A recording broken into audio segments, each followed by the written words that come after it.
전 세계가 기록적 폭염으로 신음하고 있습니다. 스페인과 포르투갈 등 유럽에선 폭염으로 인한 누적 사망자가 2,100명을 넘어섰습니다. 찐통 더위가 이어지면서 뉴욕시 일부 지역 주민들이 전력과 수도 공급을 제대로 받지 못하는 사태가 벌어졌습니다. 코로나19 확진 판정을 받은 바이든 대통령의 증상이 호전되고 있는 것으로 알려졌습니다. 바이든 대통령은 SNS를 통해 증상은 경미하다고 말했습니다. 미국에서 40년 만에 처음으로 소아마비 확진자가 발생했습니다. 보스턴에서 미스틱 강위 철교를 달리던 지하철에서 화재가 발생해 200여 명의 탑승객이 대피하는 소동이 벌어졌습니다. 이상은 이 시각 주요 뉴스입니다.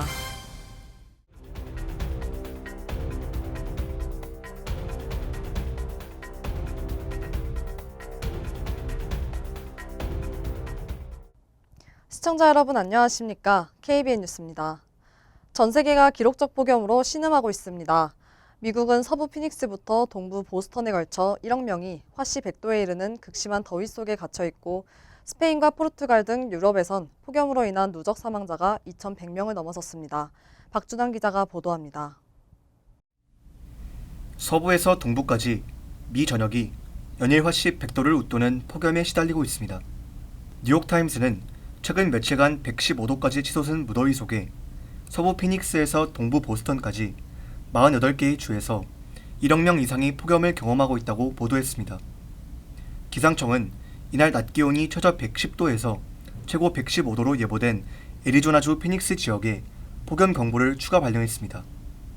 캘리포니아의 경우 이번 주말 낮 최고 기온이 화씨 118도를 넘어서는 곳도 있을 것으로 내다봤습니다. 반면 낮 최고 기온이 115도를 넘나들며 5일 연속 기록적인 폭염에 시달렸던 중부 텍사스와 오클라호마도 당분간 약간 누그러질 것으로 전망했습니다. 최저 90도에서 최고 100도 선을 유지할 것으로 기상청은 내다봤습니다.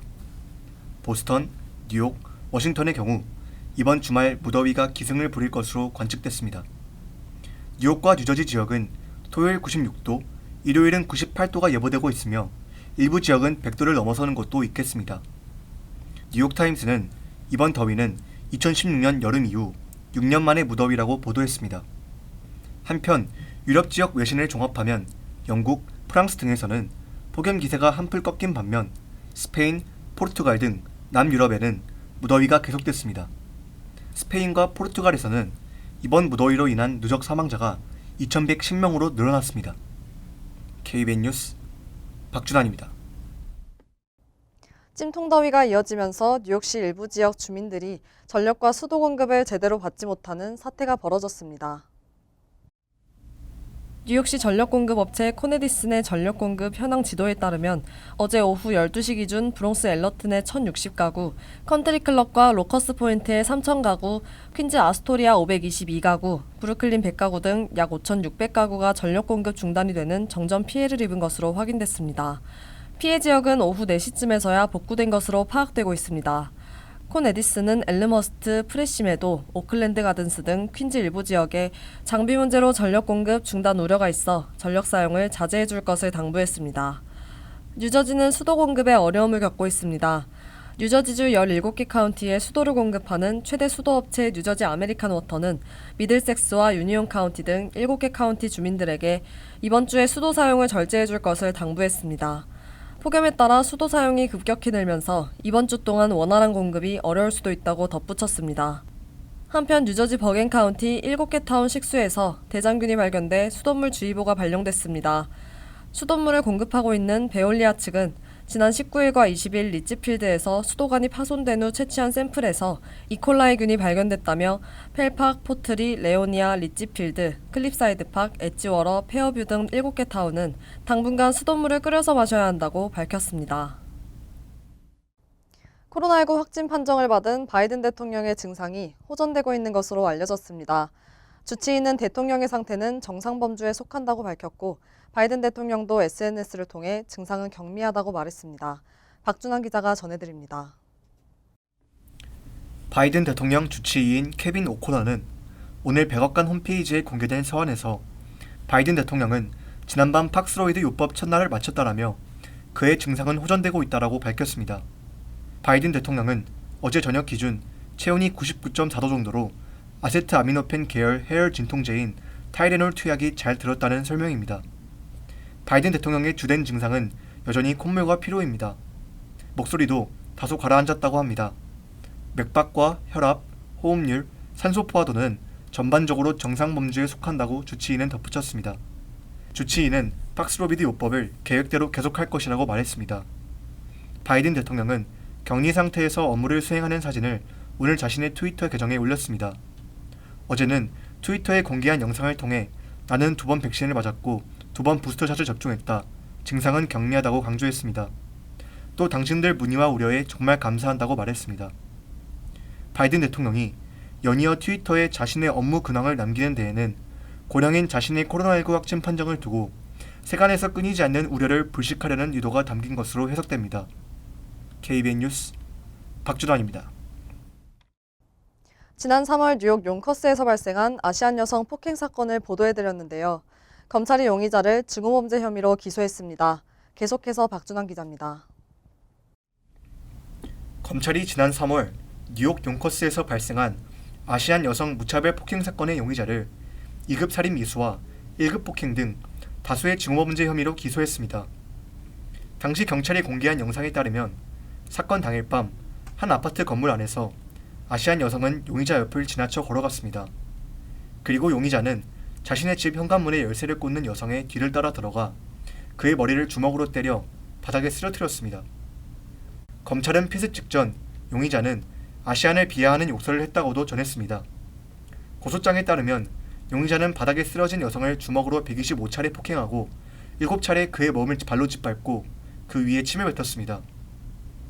한편 지난 20일 맨해튼 이스트 할렘에서 76세 아시안 여성이 인종차별적 폭언과 함께 폭행을 당하는 사건이 있었습니다.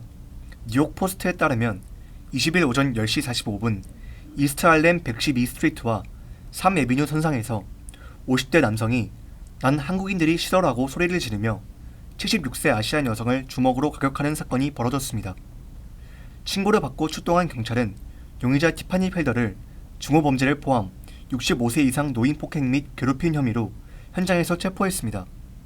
피해자의 신원은 공개되지 않았으며 피해자는 현장에서 의료 조치를 거부한 것으로 알려졌습니다.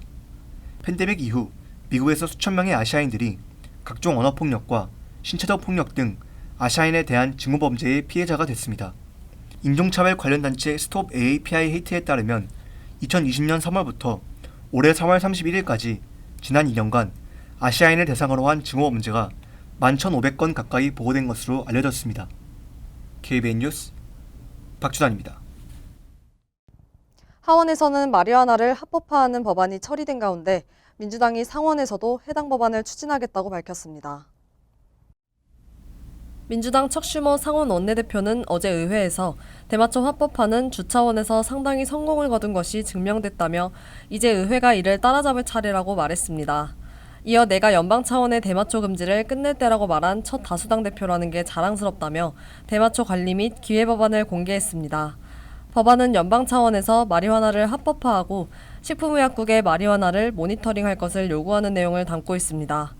현재 미국의 50개 주 중 37개 주와 워싱턴 DC는 마리화나의 의료 사용을 허용하고 있습니다.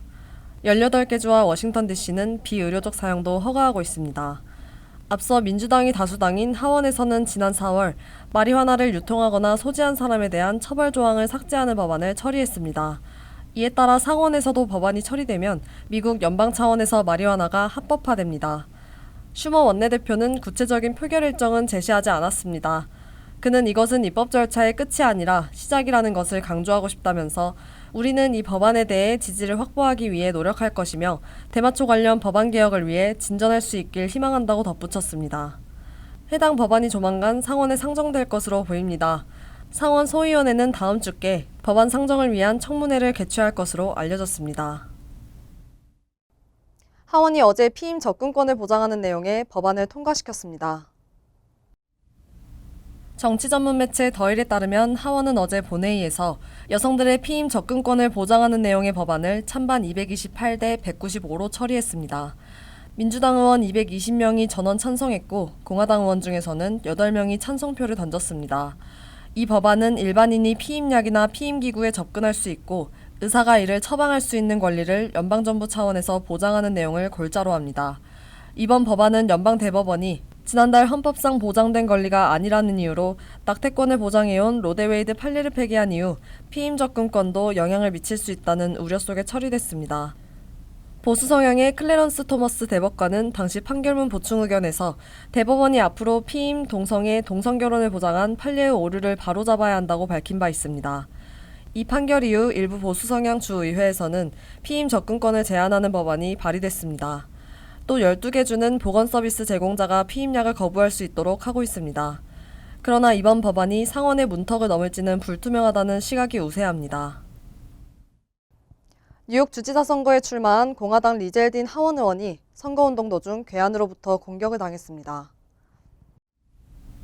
어제 뉴욕주 로체스터 외곽에서 열린 유세에서 연설을 하던 리젤딘 의원은 흉기를 가진 한 남성으로부터 공격을 받았습니다.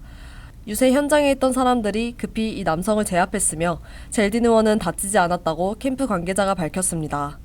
젤딘 의원은 뉴욕주 페어포트 VFW 홀 밖에서 지지자들이 지켜보는 가운데 연설을 하고 있었습니다. 이때 한 남성이 무대 오른쪽에서 젤딘 의원을 향해 서서히 다가가 흉기를 휘둘렀고 그는 괴한의 손을 잡으면서 대응했습니다. 그리고 주변에 있던 사람들이 남성을 제압하면서 상황은 종료됐습니다. 괴한의 범행 동기 및 신원은 아직 밝혀지지 않았습니다. 젤딘 의원은 공격 발생 후 발표한 성명에서 자신과 러닝메이트인 앨리슨 에스포지토 그리고 선거운동원들은 안전하다고 밝혔습니다. 젤딘의 경쟁사인 캐시 호컬 현 뉴욕주지사는 이번 공격에 대해 비난했습니다. 호컬 주지사는 자신의 트위터에 가장 강력한 표현으로 이번 폭력을 규탄한다며 폭력은 뉴욕에서 결코 용납될 수 없다고 밝혔습니다. 미국에서 40년 만에 처음으로 소아마비 확진자가 발생했습니다. 확진자는 뉴욕주 라클랜드 카운티에 거주하는 20대 남성으로 예방접종을 맞지 않은 것으로 알려졌습니다. 그는 올해 폴란드와 헝가리를 여행했으며 지난 6월 소아마비로 병원에 입원했다고 공중보건당국은 밝혔습니다. 이 남성은 앞서 진단에서 근육약화 및 마비를 초래하는 급성 이완성 척수염일 가능성이 제기됐으나 이후 검사에서 소아마비 진단을 받았습니다. 환자는 현재 퇴원했으며 서 있을 수는 있지만 걷는데 어려움을 겪고 있다고 전했습니다.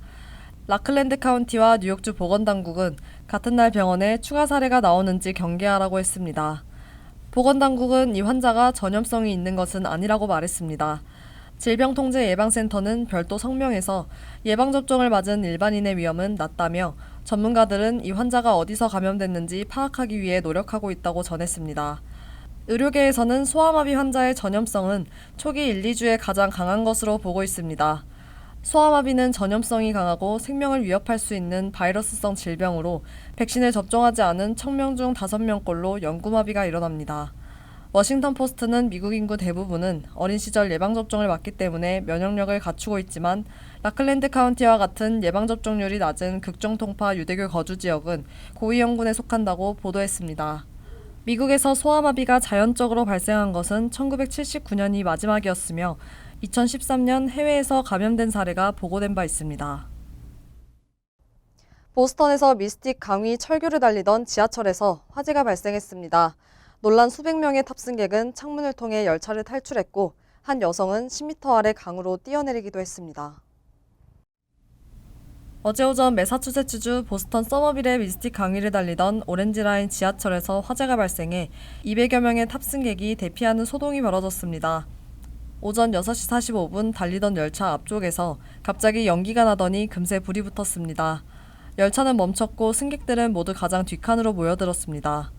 소셜미디어에 올라온 당시 상황을 촬영한 영상에는 불안에 우왕좌왕하는 승객들의 모습이 그대로 담겼습니다. 사람들은 열려있던 4개의 큰 창문을 통해 탈출을 시도했고 승무원들은 승객들이 선로 위로 안전하게 대피할 수 있도록 도왔습니다. 한 여성은 철교 아래 미스틱 강으로 10m 이상을 뛰어내리기도 했습니다.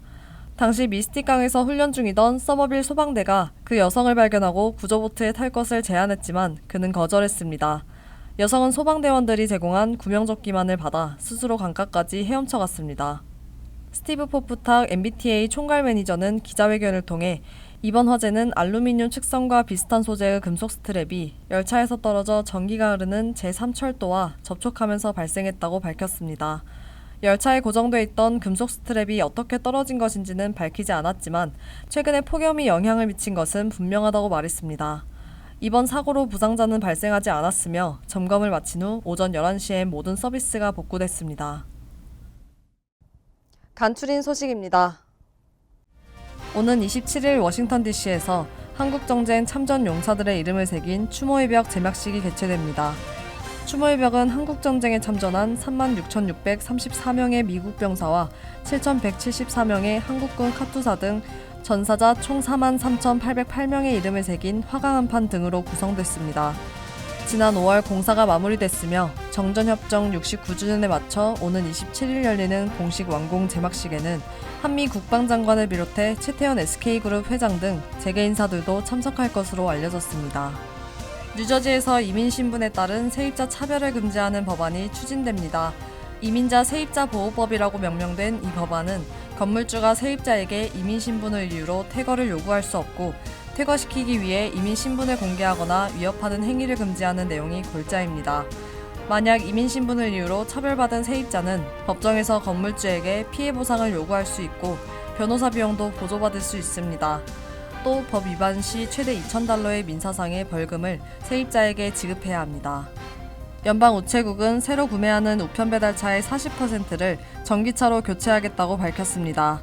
연방우체국은 어제 군용 차량 업체 오시코스 디펜스로부터 구매하는 트럭의 40%를 전기차로 채우겠다고 밝혔습니다.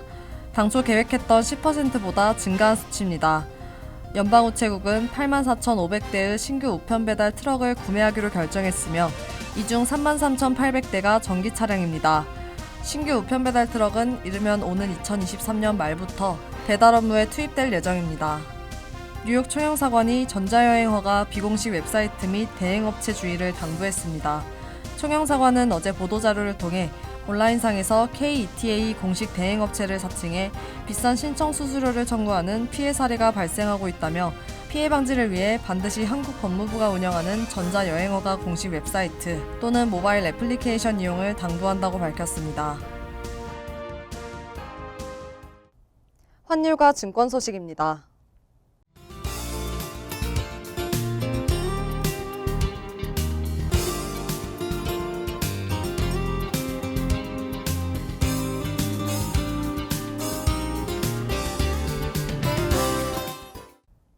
이어서 날씨입니다. 토요일은 화창하고 덥겠습니다. 낮 최고 기온은 94도, 섭씨 34도, 밤 최저 기온은 79도, 섭씨 26도로 예상됩니다. 일요일도 화창하고 더운 날씨가 이어지겠습니다. 월요일은 대체로 화창하지만 오후에는 천둥 번개를 동반한 소나기 내릴 가능성이 있습니다. 이상으로 KBN 뉴스를 마칩니다. KBN과 함께 즐거운 저녁 되시기 바랍니다.